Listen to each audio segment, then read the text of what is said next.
तिने आपलं आयुष्य खर्ची घातलं त्याची जयंती. मग बाबांनी असं कोणतं कार्य केलं? काय केलं बाबांनी? बाबांनी आपल्या त्यांच्या कुटुंबावर जे दुःख होतं त्या दुःखापायी त्या दुःखातून आपली कुटुंबाची सोडवणूक करण्यासाठी जे बाबांनी भगवंताचा शोध घेतला त्याचा फायदा आपल्या सर्वांना होऊन राहिला. आणि हे सगळं करत असताना महानत्यागी बाबा जुमदेवजी यांनी परमेश्वरी कृपेचा लाभ ज्या ज्या सेवकांना ज्या गोरगरिबाला दिला त्याच्याकडून एक कप चहा किंवा एक सुपारीची खांडसुद्धा नाही खाल्ली. म्हणून बाबाचे कार्य निष्काम आहेत. बाबांनी भगवंताला पाहिलं. बाबा म्हणे मी नजरेने नाही पाहिलं पण त्याला गुणांनी ओळखलं. ज्या भगवंताला बाबांनी ओळखलं ती सर्व सजीवामध्ये विराजमान आहे आणि समान आहे. म्हणून बाबांनी कधी कोणाला पाया पडू दिल्या नाही, कारण बाबाला माहीत होतं की जर मी कोणाला पाया पडू देईल तर ती दैवी शक्ती माझ्यावर नाराज होईल आणि मग ती कार्य करणार नाही. म्हणून बाबांनी भगवंताला सांभाळण्यासाठी खूप कष्ट केले. अशा या विभूतीवरती आता तुम्ही ऐकलं असेल किंवा वाचलं असेल, मी जास्तीचं काही बोलणार नाही. तथाकथित महाराज, बागेश्वर धाम येथील महाराज श्रीमान धीरेंद्र शास्त्रीजी यांचं प्रवचन नागपूर जिल्ह्यातील मोहाडी भागामध्ये सुरू आहे 28 तारखेपासून. आणि त्यांनी 29 तारखेला बाबाविषयी विधान केलं. बाबाविषयी असं विधान केलं त्यांनी की या क्षेत्रात म्हणजे ज्या क्षेत्रात कार्यक्रम सुरू आहे त्या क्षेत्रामध्ये असा एक पंथ निर्माण झाला आहे की जे आपल्या आईवडिलाची फोटोची पूजा करत नाही. आपल्या आईवडिलाच्या फोटोची पूजा करत नाही. हनुमानजीला मानतात. पहा, हनुमानजीला मानतात, पण ज्या रामाचा हनुमानजी भक्त आहे त्या रामाचं राम नाव नाही घेत. त्याच्यामुळं हे सगळे नरकात जातील. यांची पिढी नरकात गेली आणि याच्यानंतरची ही पिढी यांची नरकात जाईल असं विधान त्यांनी केलं. विचार करण्याला एक गोष्ट आहे. बाबांनी तत्वात काय सांगितलं की भगवान एक आहे आणि तो 24 तास आपल्याजवळ विराजमान आहे. बाबांनी शास्त्राचा अभ्यास नाही केला. बाबांनी या ठिकाणी बसलेला त्यांच्याकडे येणाऱ्या प्रत्येक सजीवाचा अभ्यास केला. आणि हे तथाकथित महाराज बाबावरती आरोप लावत होते की हे शास्त्राच्या विरुद्ध आहे. बिलकुल विरुद्ध आहे. हे सगळं शास्त्राच्या विरुद्ध आहे, यात काही शंका नाही. बाबांनी शास्त्राला सगळं ग्रंथ शास्त्र आणि वेद पुराण याला बाजूला ठेवलं आणि आलेल्या अनुभवाला महत्त्व दिलं आणि अनुभवाने भगवंताला ओळखलं. तर त्याच्यावरती ऑब्जेक्शन टाकायला त्या दिवशी रात्री सगळेजण गेले. म्हणजे 30 तारखेच्या रात्री त्यांची FIR घेतली नाही आणि आम्ही सगळेजण जवळपास 2000 सेवक त्या ठिकाणी आम्ही उपस्थित होतो आणि त्या ठिकाणी FIR दाखल केलं. सर्व सेवक होते त्या ठिकाणी, भेदभाव झाला नाही. प्रत्येक बाबाचा सेवक त्या ठिकाणी उपस्थित होता आणि ती FIR दाखल करून घेतली. त्या ठिकाणी छावणीचं रूप आलं होतं. त्यांनी SRP बोलावल्या होत्या, कारण एवढे लोक होते. उद्या काय होते काय नाही हे सगळ्यांना भीती होती, म्हणून त्यांनी SRP लावली होती. परंतु काही झालं नाही. तर ही बाबाची कृपा आहे.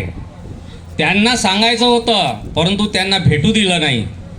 आता हे महाराज जे आहेत तथाकथित आणि हे शास्त्राचा अभ्यास करतात. बाबांनी शास्त्र पाहिलं नाही, बाबांनी अनुभव पाहिला आपला आणि अनुभवाने सिद्ध केले की दैवी शक्ती जागृत आहे. त्याच्या म्हणण्याने आम्ही नरकात नाही जाणार, नरकात ते जातील.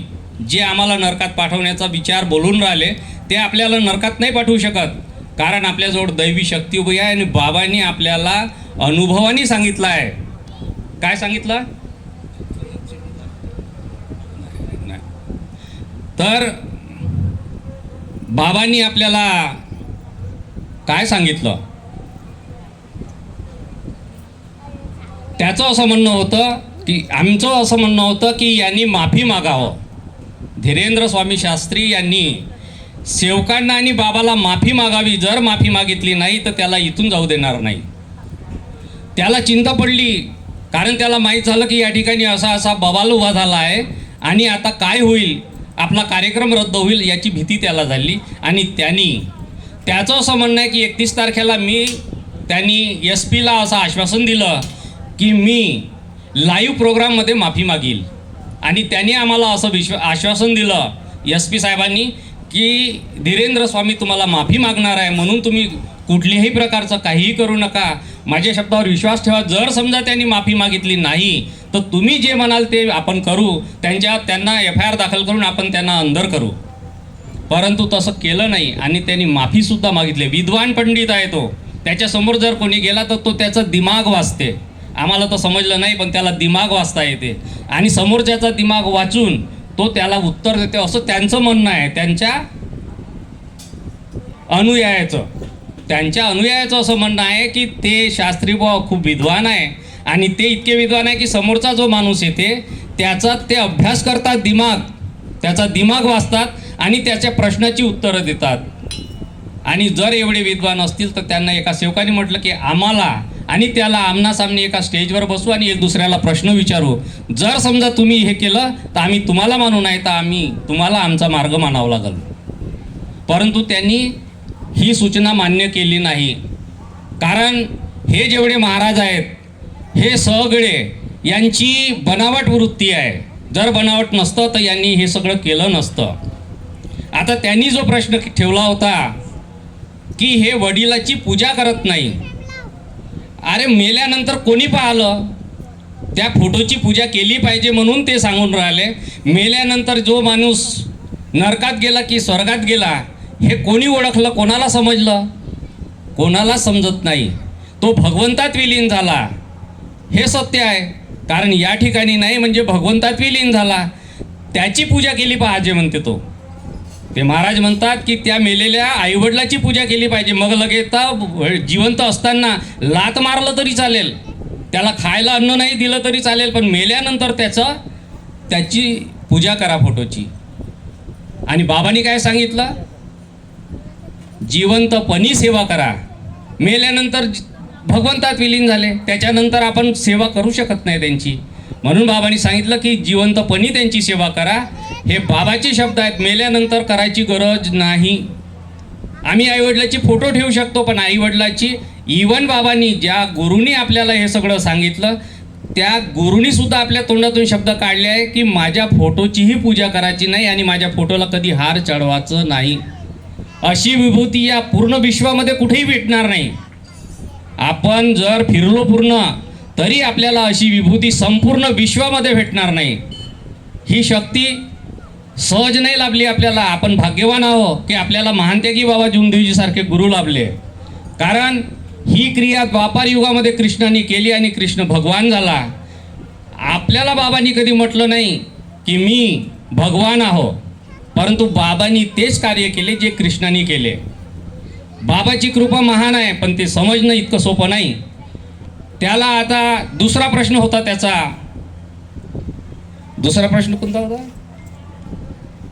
त्यांनी एक दुसरा प्रश्न विचारला होता की हे हनुमानजीची पूजा करतात पण रामाला मानत नाही, आम्ही कशाला मानू?